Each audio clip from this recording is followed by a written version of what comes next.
برائے خوشنودی امام زمانہ بلندتر صلوات. اللهم صل على محمد وآل محمد.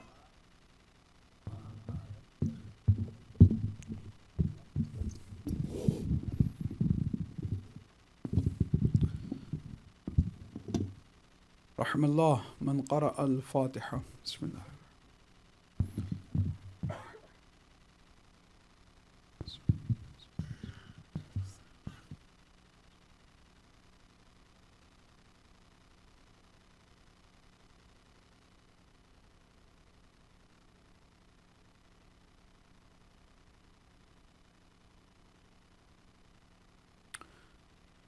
اعوذ باللہ من الشیطان اللعین الرجیم.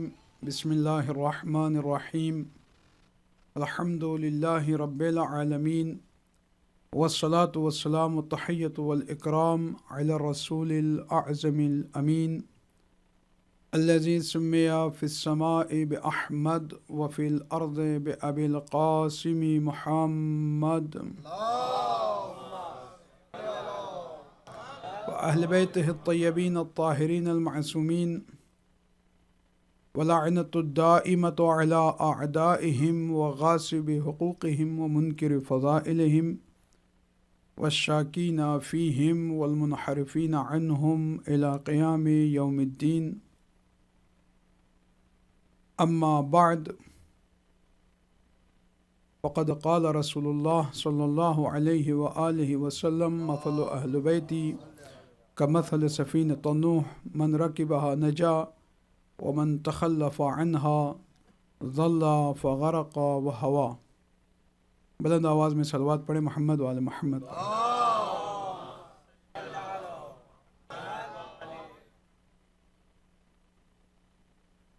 خوب دیگه اینجا برادران ایرانی هم تشریف دارن، شاید بیشتر از اردوها هستن.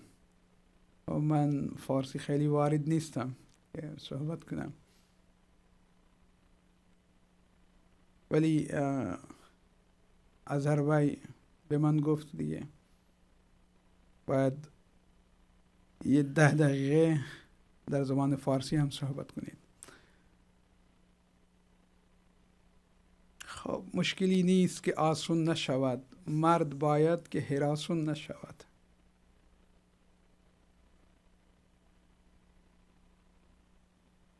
هشتمین اختر تابناک امامت امام علی ابن موسی رضا، اللهم صل علی محمد و علی محمد، 11 ذی‌قعده 148 هجری قمری در مدینه منوره متولد شد. جدش امام جعفر صادق میخواست که امام رضا را ببینه، ولی قبل از 15 روز تولد امام رضا بود، امام جعفر صادق رحلت فرمودن. خیلی آرزوی داشت امام جعفر که ببیند. اولا میخوام چند تا اقوال حکیمانه امام رضا که فرمودن. امام رضا فرمودن 4 چیز دل آدم را مرده میکنه. 4 چیز. امام رضا فرماتے ہیں 4 چیزیں انسان کے دل کو مردہ بنا دیتی ہیں. بیجا باتیں کرنا، کلام بیجا کردن، سخن بیجا، این دل آدم را مرده میکند.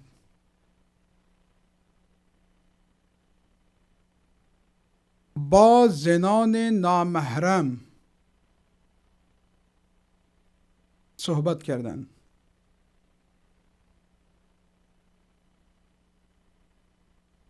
و با پولداری که لاابالی هست هم نشینی کردن، با پولداری که لاابالی هست. و با احمق صحبت کردن. این 4 چیز هست که دل آدم را مرده می کند. این قول مشهور امام رضا است. امام رضا نے فرمایا کہ 4 چیزیں انسان کے دل کو مردہ بنا دیتی ہیں.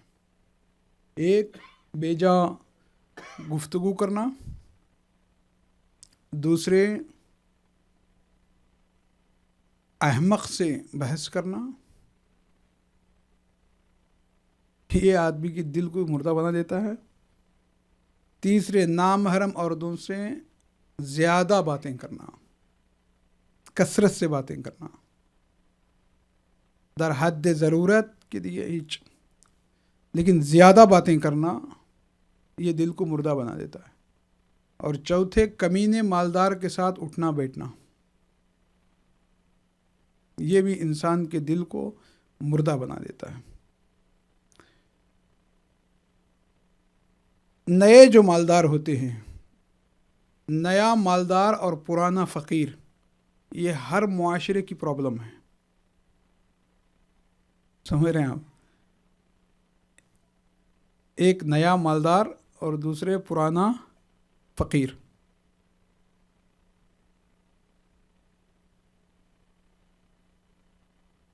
انشاءاللہ من صحبت میکنم در زبان فارسی.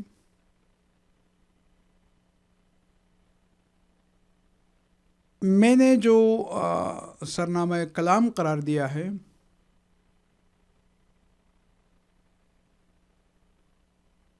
اتحاد بین نبوت و امامت چه رابطه‌ای داشت؟ ببینید، شخصی به نام محمد عیسی خوابی دید که در مسجدی پیغمبر اکرم تشریف دارند و جلویش اصحاب پیامبر اکرم نشستند. پیغمبر اکرم خرما میخورد، تو خواب دید. ایشون رفت پیش پیغمبر اکرم، گفت یا رسول الله به من هم مرحمت کنید، عنایت کنید. پیغمبر اکرم 1 مشت خرما بهش داد. ایشون از خواب بیدار شد، فکر کرد، ایشون فهمید که 18 روز، ایشون شمرد، اون خرما را شمرد که پیغمبر اکرم داده بود، دید که این 18 خرما بود، 18 دونه بود. ایشون فهمید که شاید 18 روز باقی مونده در زندگی من، در عمر من. خب آدم ها اینجور هم بودن، این چنین آدم ها هم بودن تو اون زمان، اینجور می فکر کردن که دیگه 18 روز باقی مونده. اگه ما می بودیم فکر می کردیم که دیگه 18,000 انشاءالله من از این دنیا و از تجارت و بیزنس و این چیزا دیگه من گیر میارم.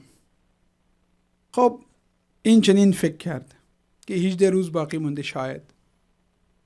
یه چند روزی گذشت، خبری اومد که امام رضا در اون شهر اومده، تشریف آوردن. ایشون رفت مسجد، همون منظری که ایشون دیده بود در خواب، امام رضا همونطور یه جایی نشستن و اصحاب امام رضا علیه السلام با او تشریف دارن. امام رضا میان اصحابش دید که امام رضا در خرما میخوره. جلوی امام رضا رفت، گفت که آقا امام رضا به من هم چند تا خرما عنایت کنید. امام رضا 1 مشت خرما بهش داد. ایشون شمرد، دید که 18 بود. ایشون گفت ای فرزند رسول بیشترم بدید به من، ذره زیاد کنید. امام رضا گفت اگر جدم پیغمبر اکرم زیاد میداده بود من هم میدادم. اللهم صل علی محمد. این رابطه بین نبوت و امامت، چقدر اتحاد بین نبوت و امامت بود که دست امامت هیچ فرقی نداشت، دست امامت با دست نبوت. امام رضا کی بہت سارے کمالات اور ان کے بہت سارے معجزات اور ان کے بہت ساری کرامتیں آپ دیکھیں گے. آج بھی امام رضا علیہ السلام کا روزہ مبارک، روزے یہ کلمہ عربی است، در معنی یہ گلزار و باغ و ان چیزاں. روزے کے معنی ہیں باغ کے، گلستان کے. چونکہ وہاں عاشقوں کا ہجوم ہوتا ہے، لہٰذا امام کی مرقت کو بھی روزہ کہا جاتا. میں نے کچھ اشعار امام رضا علیہ السلام کی شان میں کہے تھے، بہت عرصہ پہلے کی میں بات کر رہا ہوں. طیبہ تیرے ذروں کے مقدر پر نظر ہے، دنیا میں شہ توس کے آنے کی خبر ہے. جو شارح قرآن، جو صحیفوں کا مفسر، جو 7 اماموں کی دعاؤں کا ثمر ہے. ان دعائے 7 امامان بود، نتیجہ دعائے 7 امامان امام رضا علیہ السلام، جو 7 اماموں کی دعاؤں کا ثمر ہے. مرقت تو ہے 2 شاہوں کی قبروں کے وسط میں، ایک طرف امین ہے، ایک طرف مامون ہے امام رضا علیہ السلام کی قبر کے. مرقت تو ہے 2 شاہوں کی قبروں کے وسط میں، ہارون اور مامون. مرقت تو ہے 2 شاہوں کی قبروں کے وسط میں، لیکن کوئی جلوہ نہ ادھر ہے نہ ادھر ہے. مرقت تو ہے 2 شاہوں کی قبروں کے وسط میں، لیکن کوئی جلوہ نہ ادھر ہے نہ ادھر ہے. خطرے سے بلاؤں کے تو محفوظ رہے گا، مولا کی ضمانت تیرے بازو پر اگر ہے.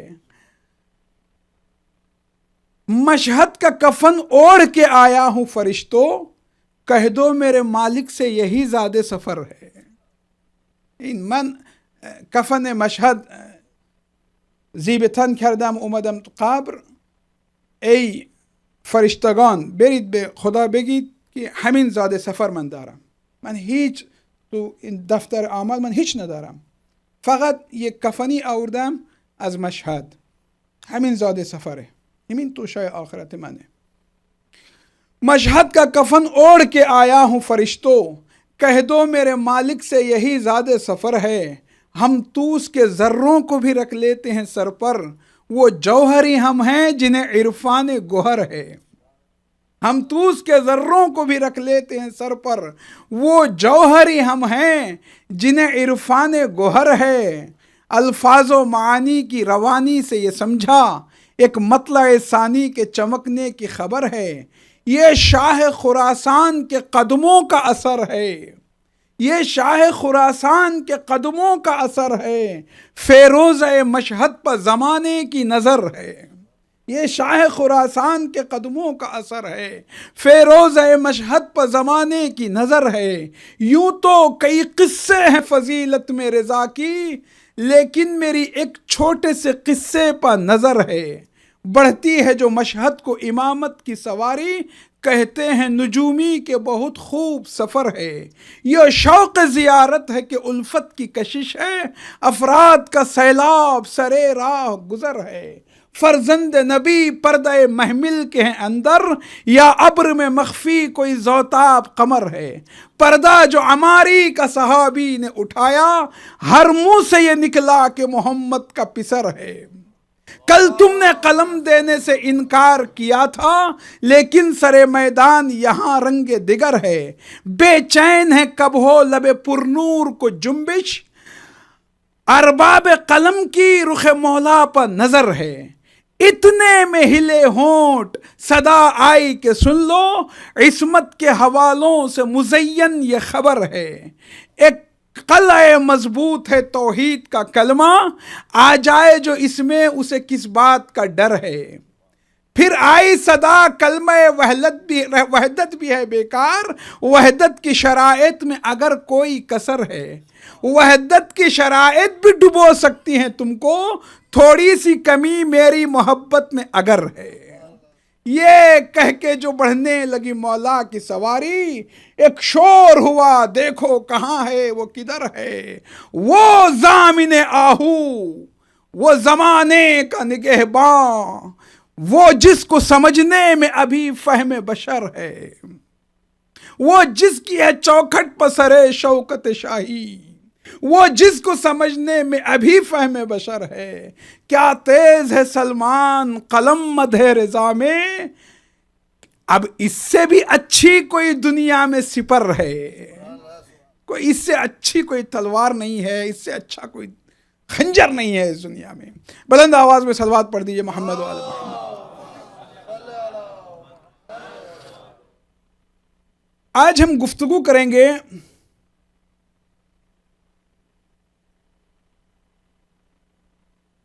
پوری تاریخ انسانی گواہ ہے، تمام تاریخ انسانی شاہد ہے کہ بے دینی نے انسانیت کو اتنا نقصان نہیں پہنچایا جتنا نقصان جاہل مذہب پرستی نے پہنچایا ہے۔ لا مذہبیت سے مذہب کو کوئی خطرہ نہیں ہے، اصلی خطرہ جاہل مذہب پرستی سے ہے۔ اصلی جو خطرہ ہے مذہب کو، وہ جاہل مذہب پرستی سے۔ دین کو سمجھے بغیر، دین کی آشنائی کے بغیر دیندار بننے سے کیا ہوتا ہے؟ دو چیزیں واقع ہوتی ہیں۔ دین کو سمجھے بغیر جب کوئی آدمی دیندار بنتا ہے، بدون دین شناسی، اگر کسی بخواد کی دیندار بشه از دو چیز خالی نیست، یا وہ ٹیررسٹ بن جاتا ہے،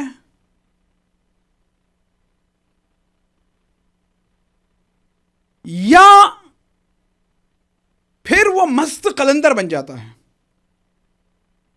دو چیزوں سے خالی نہیں ہے، یا وہ ٹیررسٹ بنتا ہے، طالبان،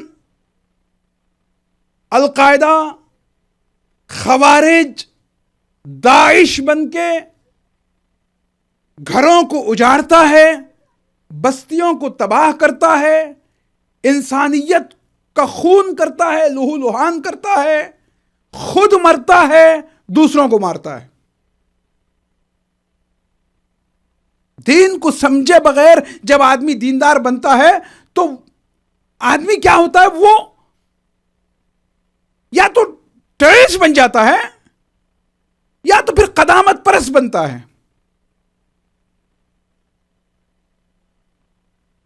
دین کو سمجھے بغیر دیندار بننے کا کوئی مفہوم نہیں ہے۔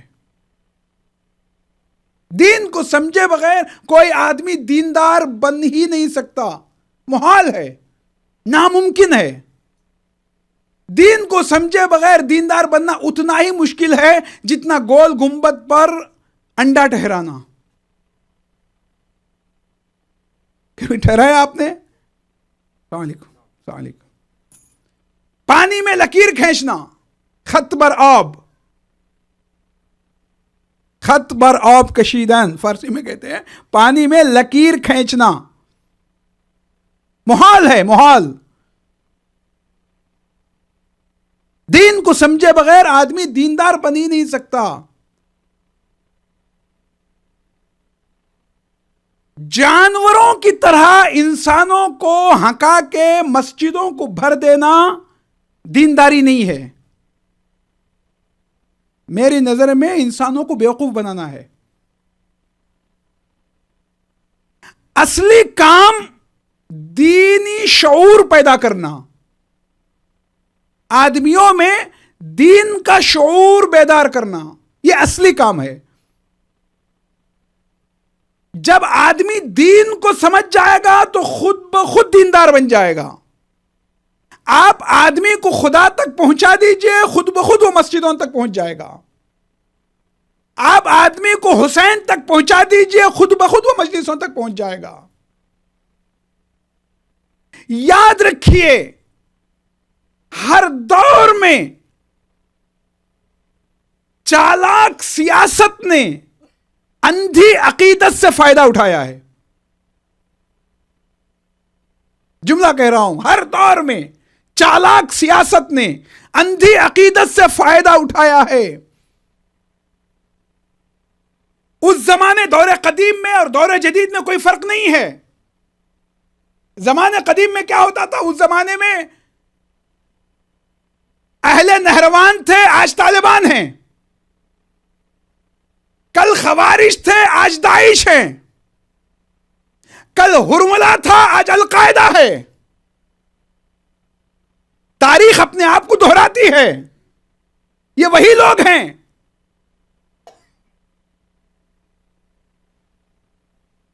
امیر المومنین کے مقابلے میں شاطران سیاست نے جس جماعت کو کھڑا کیا تھا وہ بھی بے دین تھے، دینی شعور نہیں رکھتے تھے. جن لوگوں نے جنگ جمل میں ام المومنین کے ناقے کو اپنے حلقے میں لیا ہوا تھا، وہ اونٹ کے پیر کے نیچے کی مٹی کو اٹھاتے اور پھر سونگتے اور کہتے کیا اچھی خوشبو ہے. یہ دیکھ کر عمرو عاص نے معاویہ سے کہا تھا جب تک یہ بھیڑ موجود ہے علی جیت نہیں سکتی. جاہل مذہب پرستی، بے شعور دینداری، بغیر فہم کے صرف دعوی دینداری کرنا کہ ہم دیندار ہیں مگر دین سے کوئی آشنائی نہ رکھنا. پورے پیغمبر اکرم کی حیات میں جتنی بھی جنگیں امیر المومنین نے لڑی، بدر ہو، احد، خیبر، خندق، جتنی بھی جنگیں پیغمبر اکرم نے لڑی، ہر جنگ میں امیر المومنین کا مقابلہ کفار سے تھا. ڈائریکٹ کفار سے، بالواسطہ، براہ راست، مستقیماً. امیر المومنین کا مقابلہ کن سے تھا؟ کافروں سے تھا، کفار سے تھا. علی کافروں سے لڑ رہے تھے، اس لیے ہر جنگ میں علی مسکرائے ہیں، خندزن تھے. ہر وار جب بھی کافر پہ وار کر دیتے امیر المومنین ہنستے تھے، مسکراتے تھے، نعرہ تکبیر بلند کرتے تھے. لیکن پیغمبر اکرم کے بعد علی کا مقابلہ کافروں سے نہیں تھا، بے شعور دینداروں سے تھا. بے شعور دیندار پورے 30 سال 30 ایئرس علی کا مقابلہ تھا بے شعور دینداروں سے. علی ہنسے نہیں ہیں، علی مسکرائے نہیں ہیں، بلکہ مصلی عبادت پر میرا مولا سجادے پر آنسو بہاتا تھا، گریا کرتا تھا پورے 30 سال. اور بڑی حیرت ہوگی آپ کو یہ جملہ سن کر بھی کہ جو علی کے ساتھ لڑ رہے تھے اور جو علی کے خلاف لڑ رہے تھے. علی کے خلاف جو معاویہ کی فوج شام والے تھے اور جو علی کے ساتھ لڑ رہے تھے، دونوں دین سے بے خبر تھے. جو علی کے خلاف لڑ رہے تھے چلیے وہ تو بے دین تھے، بے شعور تھے. جو علی کے ساتھ لڑ رہے تھے ان کی اکثریت بھی بے شعور دینداروں کی تھی. فرق بس اتنا تھا کہ ادھر کوفے والے تھے، ادھر شام والے تھے. شام والوں کو خریدار مل چکا تھا، کوفے والوں کو خریدار نہیں ملا تھا. بس اتنا فرق رہ گیا تھا. شام والے کہتے تھے کہ علی ہمارے دشمن ہیں، کوفے والے کہتے تھے کہ نہیں جی ہم علی کو چاہتے ہیں لیکن علی کے حکم کو ماننے کو تیار نہیں تھے. یہ عجیب کشمکش تھی. علی کے چاہنے والے علی کے شہدا اور علی ہی کے حکم کو نہ مانے. آج ہمیں اپنے گریبان میں جھانک کے دیکھنا پڑے گا کہ ہم اپنے اماموں کے اقوال پر کتنا عمل کرتے ہیں، اماموں کے حکم کو ہم کتنا مانتے ہیں.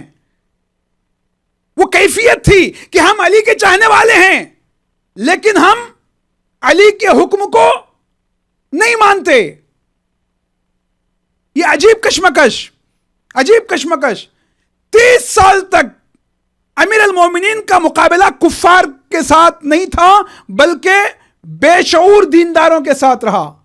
نہج البلاغہ کے جو ابتدائی خطبات ہیں، ابتدائی خطبات کو آپ دیکھیں، نہج البلاغہ کے شروعات کی جتنے بھی خطبات ہیں آپ دیکھیں، وہ خطبے نہیں ہیں بلکہ بے شعور دینداری کی عکاسی کرنے والے، غمازی کرنے والے مرثیے ہیں امیر المومنین کے.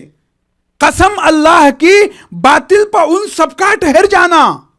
میرا مولا گیا نہج البلاغہ میں، قسم اللہ کی باطل پر ان سب کا ٹھہر جانا. اہل شام متحد ہیں اپنے باطل پر، دشمن اپنے باطل پر متحد ہے. قسم اللہ کی ان سب کا باطل پر ٹھہر جانا تمہاری جمعیت کا حق کے مرکز سے بکھر جانا. یہ دل کو مردہ کرتا ہے، جگر کو خون کرتا ہے، یہ رنج و غم، یہ ہم و حزن کو افزون کرتا ہے. وہ حملہ کر رہے ہیں اور تم حرکت نہیں کرتے، وہ غارت کر رہے ہیں اور تم ہمت نہیں کرتے. میں گرمی میں بلاتا ہوں پے حملہ تو ہو کہتے، یہ گرمی کا زمانہ ہے گزر جانے ذرا دیجئے. میں سردی میں بلاتا ہوں تو کہتے ہو کہ جاڑا ہے، ذرا رک جائیے سردی گزر جائے تو اچھا ہے. یہ گرمی اور سردی جنگ سے بچنے کی باتیں ہیں، یہ ان کی سمت آگے بڑھنے سے رکنے کی باتیں ہیں. بھلا جو قوم گرمی اور سردی کو نہ جھیلے گی وہ نیزوں اور تلواروں سے جانے کتنا بھاگے گی. اے مردوں کی سی شکل و صورت رکھنے والے نامردو، اے کوفے والوں، اے غداری کرنے والے نامردو، تمہاری عقلیں خام و نارسا اور بچوں جیسی ہیں، تمہاری فکریں گویا عورتوں سے ملتی جلتی ہیں. خدا سمجھے کہ تم نے پیپ سے دل بھر دیا میرا، غم و اندوہ سے چھلکا دیا تم نے میرا سینہ. یہاں تک کہ قریش مکہ یہ کہنے لگے ہیں اب، علی تو مرد ہے پر جنگ کے آتے نہیں ہیں ڈھب. بھلاؤ ان کا کیا ان میں کوئی بھی مرد ہے ایسا فنون جنگ کا جو مجھ سے زائد علم ہو رکھتا. ابھی میں 20 سالہ بھی نہ تھا پوری طرح لیکن اٹھا میں جنگ کو، اور اب تو پورے 60 کا ہے سن. ابو طالب کا بیٹا موت سے مانوس ہے اتنا کہ جتنا ماں کے سینے سے بھی ایک بچہ نہیں ہوتا، مگر ایک علم میرے سینے کے اندر ہے پوشیدہ، جسے ظاہر اگر کر دوں تو ایسے طاری ہو لرزا کسی گہرے کنویں میں جس طرح رسی لرزتی ہے، دہلتی، کانپتی، بل کھاتی، ہلتی، تھر تھراتی ہے. یہ خطبہ نہیں ہے، یہ مرثیے ہیں امیر المومنین کے. نہج البلاغہ میں امیر المومنین کے مرثیے ہیں. تم کیسے ہو؟ باطل دشمن اپنے باطل پر متحد ہے، تم اپنے حق سے پراگندہ ہو، منتشر ہو. یہ کیا ہے؟ شعور کی کمی، دینی شعور کے بیدار نہ ہونے کی علامت. ہم آپ جو یہ کہتے ہیں یاد رکھیے، جناب مسلم بن عقیل کو 18,000 بے شعور دیندار ملے، کوئی فائدہ نہیں ہوا. 18,000 بے شعور دیندار. امام حسین کو صرف 72 باشعور ملے جنہوں نے پوری انسانی تاریخ کو بدل کے رکھ دیا. اسے کہتے ہیں امام حسین نے کیا کیا؟ امام حسین علیہ السلام نے ایک کام کیا، یعنی اسے عربی میں کہتے تمکین، انٹلیکچول امپاورمنٹ. امام حسین علیہ السلام نے ایک کام کیا، لوگوں کے ذہنوں کو طاقتور بنایا. امام حسین کا صرف ایک ہی کام تھا کہ وہ انٹلیکچول امپاورمنٹ کریں، لوگوں کے ذہنوں کو آمادہ کریں، طاقتور بنائیں، ذہنی بیداری. امام حسین نے اتنی پیدا کی کہ اسی کوفے سے حر نکلا. امام حسین کو تجربہ تھا. کن باتوں کو تجربہ تھا؟ یہ امام رضا علیہ السلام کی زندگی. امام رضا علیہ السلام نے بھی ایسے اصحاب پیدا کیے تھے. ابھی میں تھوڑی دیر کے بعد میں گفتگو کروں گا امام رضا علیہ السلام کی زندگی کے اوپر. لیکن امام حسین علیہ السلام نے کیا کیا؟ انٹلیکچول امپاورمنٹ کیا. امام حسین علیہ السلام کو تجربہ تھا کہ ان کے نانا کو 1.25 لاکھ صحابہ ملے پیغمبر اکرم کو، کوئی فائدہ نہیں ہوا۔ مولا کائنات کو 90,000 صحابہ ملے، چند کے علاوہ کچھ نہیں رہ گئے۔ امام حسن کو 60,000 کمپانینز امام حسن علیہ السلام کے، لیکن کوئی فائدہ نہیں ہوا۔ امام حسین کو پچھلا تجربہ تھا۔ امام حسین علیہ السلام نے کیا کیا پتا ہے؟ انٹلیکچوئل امپاورمنٹ کیا۔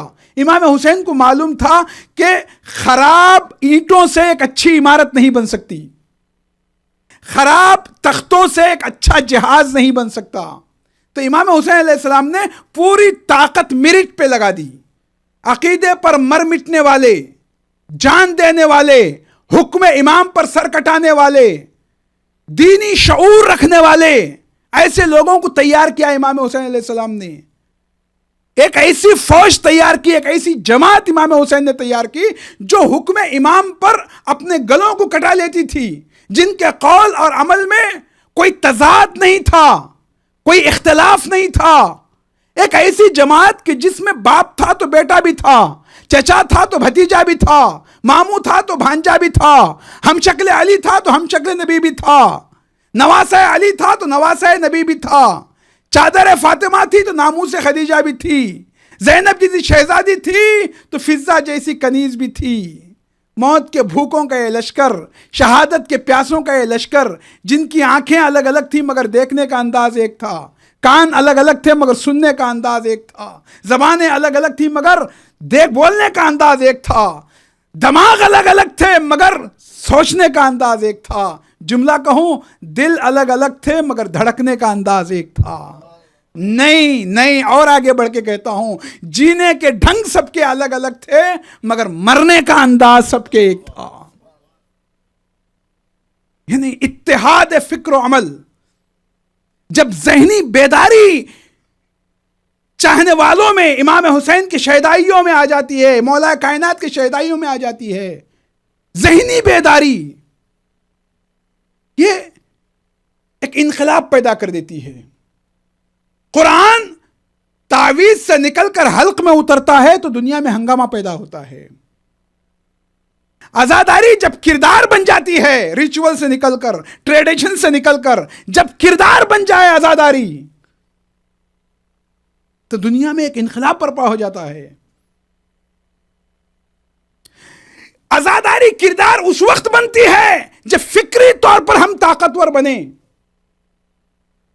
ذہنی بیداری ہم لوگوں میں آئے، اتنی ذہنی بیداری آئے کہ ہم اپنے مقصد کو سمجھیں۔ مومن، حدیث میں ہے المؤمنو کیس، مومن ہمیشہ ہوشیار ہوتا ہے، بیدار ہوتا ہے، بیوقوف نہیں ہو سکتا، احمق نہیں ہو سکتا مومن۔ بصیرن بے زمانے کے حالات سے باخبر ہوتا ہے، وہ اپنے گول کو سمجھتا ہے، وہ اپنے مقصد حیات کو سمجھتا ہے، اس کے پاس فیصلہ کرنے کی ایک عقل ہوتی ہے، اسے دوست اور دشمن کو سمجھنے کی تمیز اس کے اندر ہوتی ہے۔ اور یہ چیزیں ہمیں عزاداری سے ملتی ہیں، فرش عزا سے ہمیں ملتی ہیں۔ وہ جن کی جان نمازوں میں خاکے شفا نہیں، ان کی عبادتوں کا کوئی فلسفہ نہیں۔ مسجد میں بھی حسین کی مجلس ہوئی بپا، اس درد کی خدا کے بھی گھر میں دوا نہیں۔ بلند آواز میں صلوات پڑھیے محمد وآل محمد۔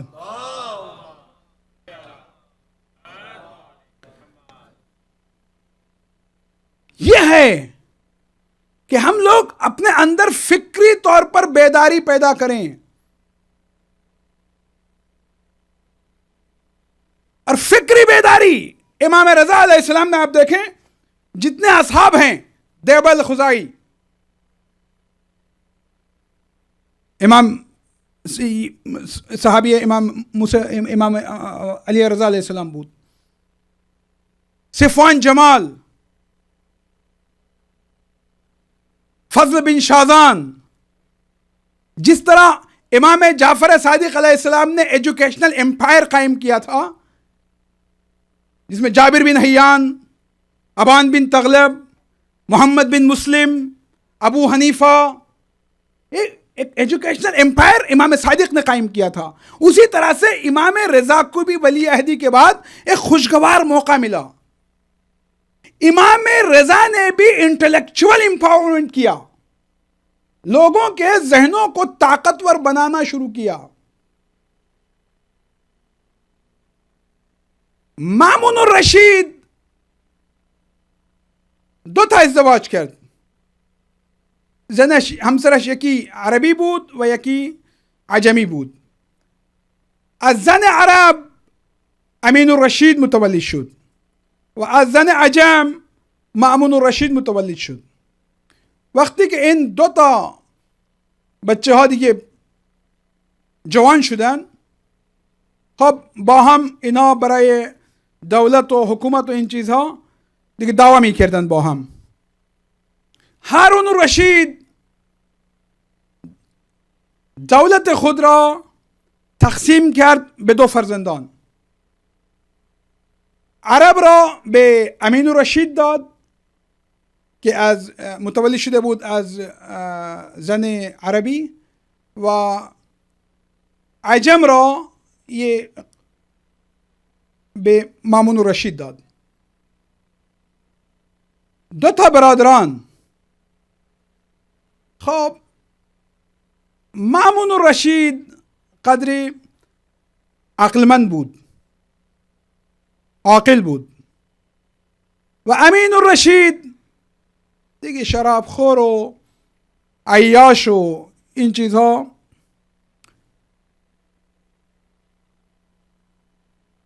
عرب میخواستند که حکومت و دولت به دست امین الرشید بیاد، چون عرب ها دیگه خیلی فشار کردن بر هارون الرشید، ولی هارون الرشید نمیخواست که حکومت را به امین الرشید بده. ایشون میخواست که حکومت به دست مامون الرشید بیاد، چون مامون الرشید عاقله، عقلمنده، زیرکه، ولی خیلی مشکل داشت. هارون الرشید هم خیلی مشکل داشت، این مشکل سیاسی. خب نمیتونست، چون عرب زیاد بودن، اکثریتشون دیگه عرب بود. خب هارون الرشید حکومت را تقسیم کرد به این دو فرزندان. باز هم اتحاد و یکجهتی و هماهنگی بین این دو فرزندان نبود. برادران، مامون الرشید امین الرشید را در بغداد کشت، قتل کرد، و عرب را هم تو گرفت. یہ دولتی مختصر کوتاه، یہ حکومت کوتاه در بین دو برادران اتحاد نشد، مگه بہشت کہ یہ سلطنت عظیم بزرگ در دو برادران تقسیم کردن پیغمبر اکرم، تا الان هیچ نزاعی به وجود نیامد. میدونید شما دو ایک چھوٹے سے ملک میں دو بھائیوں میں اتحاد نہیں ہو سکا، یعنی ان کے اندر فکری شعور نہیں تھا، بیداری ان کے اندر، ذہنی بیداری. اگرچہ کہتے ہیں کہ مامون بڑا ہوشیار تھا، بڑا عقلمند تھا، علم دوست تھا، اس کے باوجود وہ ذہنی بیداری دو بھائیوں میں نہیں تھی، ہم آہنگی نہیں ہوتی تھی. امام رضا علیہ السلام نے ایسے اصحاب کو تیار کیا کہ جن کے اندر ذہنی بیداری اس حد تک آ چکی تھی کہ ولی عہدی کے وہ سارے مواقع امام رضا علیہ السلام کے لیے فراہم ہوئی. ایسے اصحاب، ظاہر سی بات ہے ایک آدمی کی شخصیت اس وقت ظاہر ہوتی ہے جب اس کے آثار، علمی آثار کو دنیا دیکھتی ہے، اس کے کمالات کو دنیا دیکھتی ہے. امام رضا علیہ السلام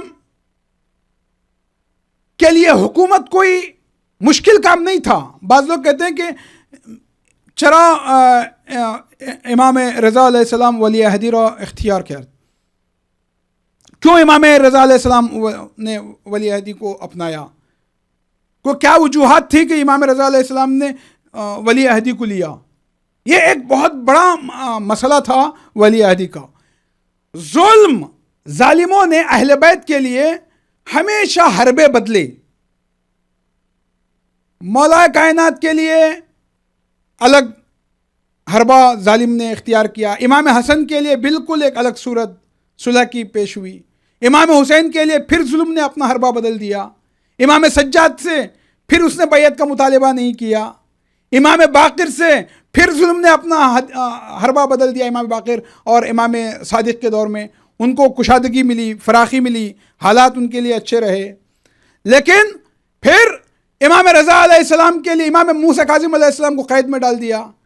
پھر امام رضا علیہ السلام کے لیے ولی عہدی مل گئی. یعنی ظلم دیکھتا تھا جب بھی اس کا حربہ کمزور ہوتا تھا وہ اپنے حربے کو بدل دیتا تھا. مگر امامت وہ چیز تھی جو اپنے جگہ پر پہاڑ کی طرح قائم تھی. امامت اپنی جگہ پر مستقل. ظلم اپنا حربہ بدلتا تھا. ہر دور میں اپنا ایک حربہ جو ہے ظلم بدلا کرتا تھا. اس زمانے میں امام رضا علیہ السلام نے فرمایا سکوت اختیار کرو، خاموشی اختیار کرو. اپنے چاہنے والوں سے فرمایا، یہ مشہور قول ہے امام رضا کا کہ تم سکوت اختیار کرو، اس سے کہ بہت سی مصیبتوں کو سکوت دور کر دیتا ہے. ایک پرندہ اپنے پیروں کی وجہ سے جال میں پھنستا ہے، لیکن انسان اپنی زبان کی وجہ سے جال میں پھنستا ہے. انسان جو پھنستا ہے وہ اپنی زبان کی وجہ سے، گرفتار بلا ہوتا ہے انسان اپنی زبان کی وجہ سے. امام رضا علیہ السلام نے فرمایا، امام رضا علیہ السلام ذہنی بیداری اتنی پیدا کی کہ دیبل خزائی ایک روز امام رضا علیہ السلام کے پیچھے امام رضا امد و گفت کہ آقای من یہ قصیده‌ای در مدح شما من گفتم نوشتم، یہ قصیده‌ای نوشتم. خب امام رضا علیہ السلام ان قصیده‌اش را شنید، یہ تحفه‌ای بهش داد. دیبل خزائی گفت آقای من این قصیده برای پول و برای نفع مادی و این چیزها را من ننوشتم. امام گفت خب حالا این مسئولیت منه، این را بپذیری شما. ایشون قبول نکرد. آخرش دیبل خزائی گفت آقای من تبرکاً لباس شما را بدید به من. امام رضا لباسش را داد، پیراهن خود را به دیبل هدیه کرد و گفت مواظبت کنید، این را حفاظت کن. یہ روز میاد که این نفع زیادی انشاءاللہ میبری از این پیراهن من. ایک دن آئے دابل امام کے پاس اور انہوں نے قصیدہ کہا. امام نے ان کو اشرفیاں دیں. دابل نے کہا اتنا فکری طور پہ بلند کر دیا تھا ذہنوں کو امام رضا علیہ السلام نے، کہا کہ مجھے یہ میں نے مال دنیا کے لیے میں نے یہ قصیدہ نہیں کہا ہے. تو امام نے کہا یہ ہماری ذمہ داری ہے کہ ہم تمہیں یہ دیں. جب انکار کیا تو دابل نے کہا مولا مجھے اپنا ایک پیراہن دے دیجئے. امام نے پیراہن دیا اور کہا کہ یہ تمہاری حفاظت کرے گا، تم اس کو رکھو، نگہداری کرو اس کی. ڈاکوؤں نے لوٹ لیا. ڈاکوؤں نے، قذافوں نے آ کے دابل کو لوٹ لیا.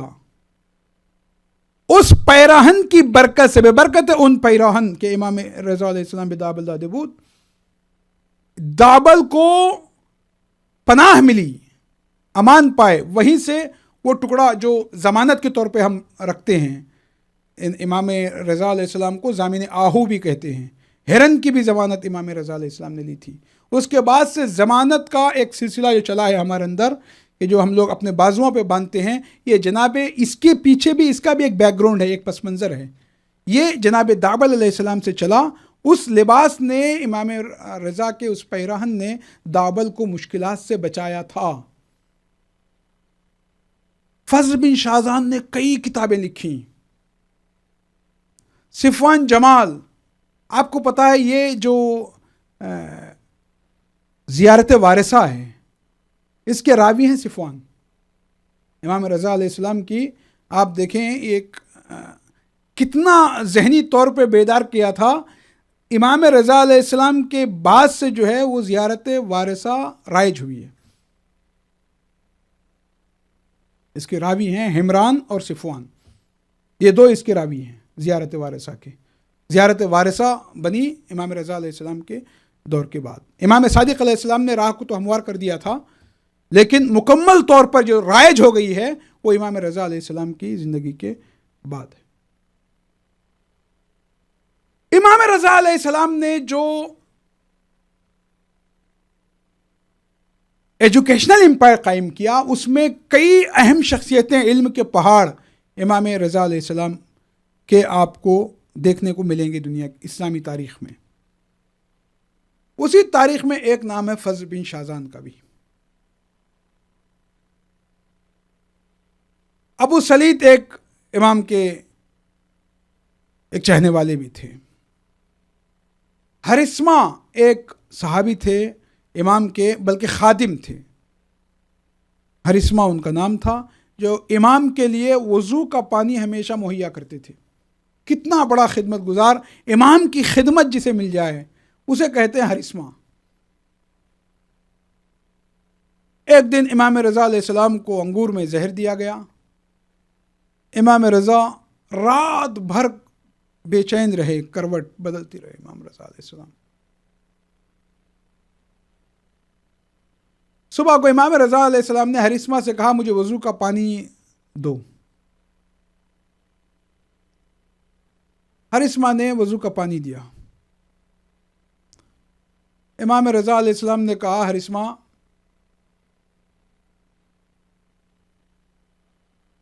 جب تک میری تسبیح و تحلیل کی آواز آتی رہے سمجھنا میں زندہ ہوں.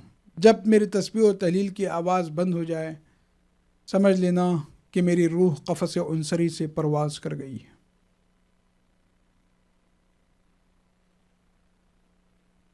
حرثمہ روایت کرتے ہیں کہ تھوڑی دیر کے بعد امام رضا کی آواز بند ہوئی.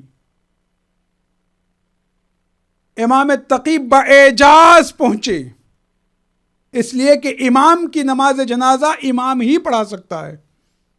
مسافرت کا عالم، غربت. عزادارو، میں کہوں گا آقا و مولا، حکومت نے کم از کم اپنے جرم پر پردہ پوشی کے لیے آپ کا جنازہ شان و شوکت سے اٹھایا، اس لیے کہ ولی عہد تھے. میں کہوں گا آقا و مولا ذرا کربلا کی طرف آ کے دیکھیے، ایک بیمار ہے. 11 محرم کو جب یہ قافلہ جا رہا تھا، آپ سوچیں 10 محرم کو عاشور کے دن امام حسین سید سجاد کے پاس آئے ہیں، سرہانے کھڑے ہوئے ہیں. سید سجاد نے آنکھیں کھولی، چاہتے ہیں کہ باپ کے اکرام تعظیم میں، باپ کے احترام میں بستر پر بیٹھیں، مگر امام سجاد سے بیٹھا نہ گیا.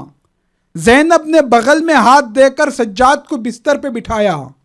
سوچو آزادارو، جو بیمار ایک دن پہلے اپنے بستر پر بیٹھ نہیں سکتا تھا، 11 محرم کو اس کے ہاتھوں میں ہتکڑیاں، پاؤں میں بیڑیاں، گلے میں خاردار توق. مسافرت ہے، غربت ہے، امام رضا کی غریبی، امام رضا کی مسافرت، مگر ایک فرق ہے ان دونوں میں. اور وہ کیا فرق ہے میں آپ کو بتاؤں گا. امام رضا کی ہمشیر بھی تھی دور، ان کی بھی ایک بہن تھی معصومہ قم، مگر وہ سامنے نہیں تھی. زینب سامنے تھی، نزدیک تھی زینب. وہ طلع زینبیہ سے اپنے بھائی کے گلے کو کٹتے ہوئے دیکھ رہی تھی. معصومہ قم نے صرف اتنا سنا تھا کہ ان کے بھائی کو شہید کر دیا گیا. وہ بے چین ہو گئی، مضطرب ہو گئی، پریشان ہو گئی. صرف سنا بے چین ہو گئی. جب لوگوں نے کالی جھنڈیاں، سیاہ علم، سیاہ پرچم لے کر معصومہ قم کے استقبال کو آ رہے تھے، تو معصومہ قم نے کہا کہ یہ استقبال میرا بھائی ولی عہد ہے، میرا برادر ولی عہد ہے، اور اس کی بہن کا تم احترام اس طرح سے کر رہے ہو اقبال کہ سیاہ پرچم لے کر آئے ہو. تو کہا گیا کہ نہیں، آپ کے بھائی کو شہید کر دیا گیا.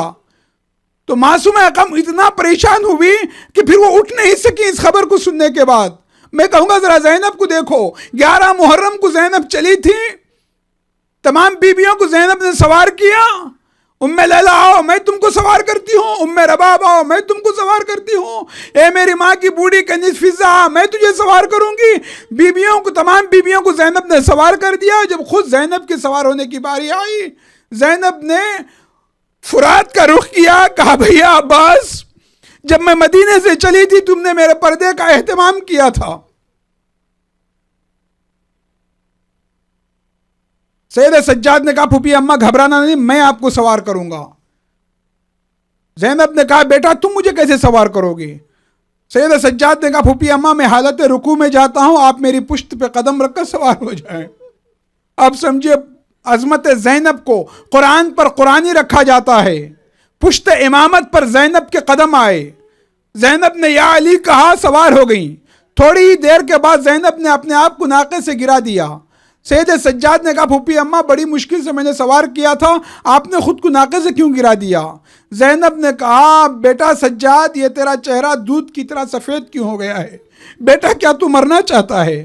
سید سجاد نے کہا پھوپھی اماں وہ جوان بیٹا مر نہ جائے تو کیا کرے جس کے باپ کا جنازہ بے غسل کفن پڑا ہوا ہے. کاش میرے ہاتھ کھلے ہوتے میں گدائی کرتا اور میرے بابا کو میں کفن پہناتا. میں کہوں گا آقا مولا اے رضا غریب، آپ کو کم از کم کفن تو دیا گیا، آپ کو غسل تو دیا گیا، آپ کا جنازہ شان و شوکت کے ساتھ تو اٹھایا گیا، اس لیے کہ آپ ولی عہد مملکت تھے. لیکن ذرا کربلا میں آ کے دیکھیے سجاد کی بصیری و بے بسی کو کہ جوان بیٹا ہے. جی ہاں، جس کا جوان بیٹا ہوتا ہے اس کے باپ کا جنازہ بڑی شان و شوکت سے اٹھتا ہے. ہائے رے میرا مولا سجاد، جوان بیٹا موجود تھا اور باپ بے غسل و کفن زمین کربلا پر پڑا تھا. اللہ لعنت اللہ علی القوم الظالمین وسيعلم الذين ظلموا أي منقلب ينقلبون. ماتم حسین.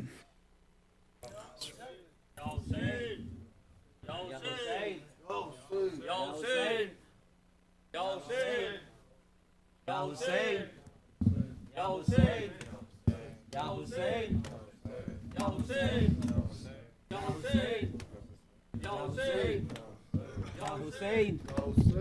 حسین، یا حسین، یا حسین، یا حسین، یا حسین. اے غریب الغربا، اے میرے بھائی رضا، تجھ پہ ہوں شیر فدا. اے غریب الغربا، اے میرے بھائی رضا، تجھ پہ ہوں شیر فدا. تجھ سے ملنے کے لیے کتنے میلوں کا سفر تیری زینب نے کیا ہے. اے غریب الغربا، اے میرے بھائی رضا، تجھ پہ ہوں شیر فدا. اے غریب الغربا، اے میرے بھائی رضا، تجھ پہ ہوں شیر فدا. اے غریب الغربا، تجھ سے ملنے کے لیے کتنے میلوں کا سفر تیری زینب نے کیا ہے. اے غریب الغربا، اے میرے بھائی رضا، تجھ پہ ہم شیر فدا اے غریب الغربا مجھ کو پردیس میں یہ باتیں رلاتی رہی دور ہوں گئے سے مگے سر پہ ردا ہے بھائی بلتے زہرا نے مگے بلتے زہرا نے مگے شام و کوفہ کا سفر بیردا کیسے کیا ہے اے غریب الغربا اے میرے بھائی رضا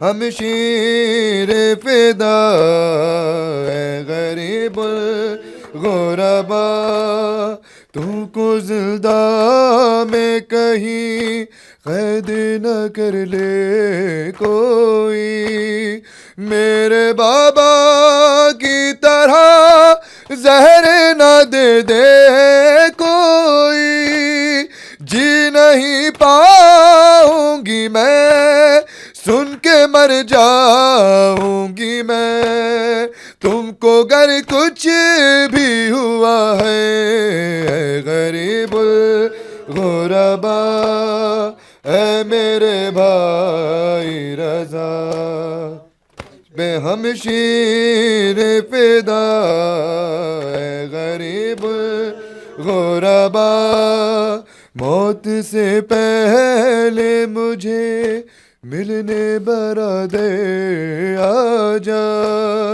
اپنی صغرا کے لیے اے میرے اکبر آ جا دل میں حسرات ہے میری دیکھ لوں چہرہ تیرا پھر مجھے آئے قضا ہے اے غریب الغربا اے میرے بھائی رضا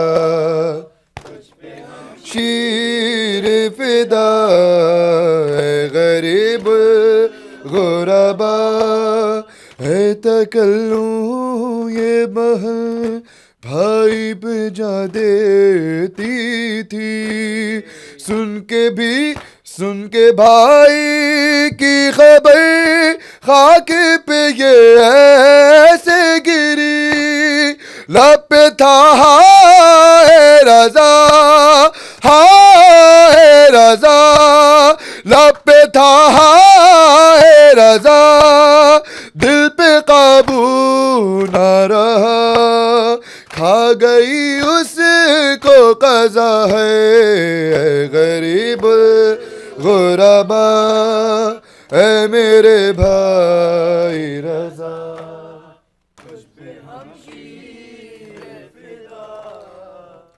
یا حسین یا حسین یا حسین یا حسین یا حسین یا حسین یا حسین یا حسین یا حسین یا حسین یا حسین یہ مسلمان و رسول کے فرمان ہے یہ مسلمان و رسول پاک کا فرمان ہے اے مسلمان و رسول پاک کا فرمان ہے یا حسین یا حسین یا حسین یا حسین یا حسین یا حسین یا حسین یا حسین یا حسین یا حسین یا حسین یا حسین یا حسین یا حسین یا حسین یا حسین زینب یہ رو کے بولی بھیا نہ دل دکھاؤ کیا دیر کا سبب ہے یہ تو ہمیں بتاؤ مشکی زبر کے جلدی دریا سے لوٹاؤ بچی کی تشنگی کو تم آ کے خود بجھاؤ عباس عباس عباس پانی لاؤ عباس پانی لاؤ عباس عباس پانی لاؤ عباس وہ غم زدہ یقیناً یادوں میں کھو گئی ہے بابا کو روتے روتے اف تک کے سو گئی ہے یا تشنہ لب سکینہ بے ہوش ہو گئی ہے پانی کا دے کے چیٹا تم ہی اسے جگاؤ عباس عباس عباس پانی لاؤ عباس پانی لاؤ عباس پانی لاؤ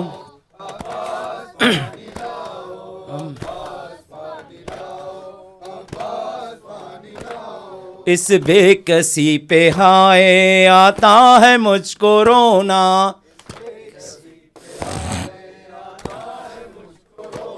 پرہول ہے اندھیرا اور خاک کا بچھونا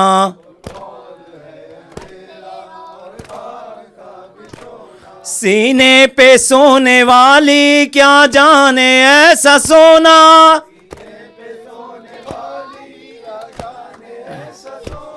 پیاسی ہے مضطرب ہے آ کر اسے سلاؤ عباس عباس عباس پانی لاؤ عباس پانی لاؤ عباس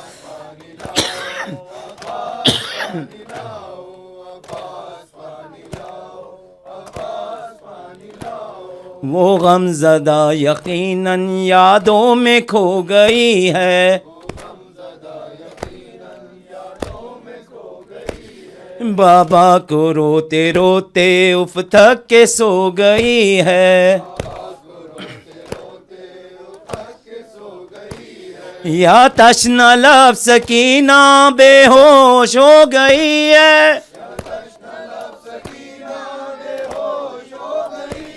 پانی کا دے کے چھیٹا تم ہی اسے جگاؤ عباس عباس عباس پانی لاؤ عباس پانی لاؤ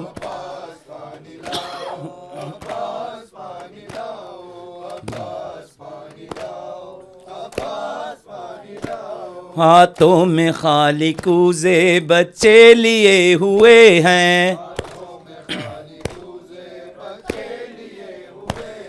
گردے سکینہ دیکھو ہلکا کیے ہوئے ہیں بچے نہ جانے کب کا پانی پیے ہوئے ہیں بن آب مر نہ جائیں پانی انہیں پلاؤ عباس عباس عباس پانی لاؤ عباس پانی لاؤ عباس پانی لاؤ عباس پانی لاؤ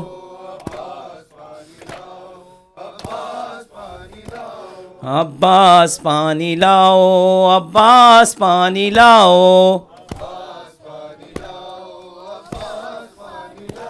الفت کی آگ دل میں پہم لگی ہوئی ہے روضہ تمہارا دیکھیں یہ خواہشیں بڑی ہیں ظاہر بنے تمہارا یہ خواہشیں بڑی ہیں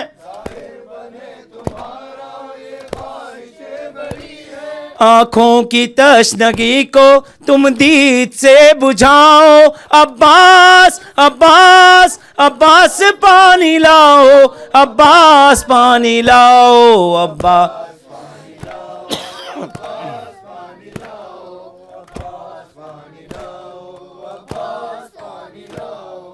اللہم صلی علی محمد وآل محمد.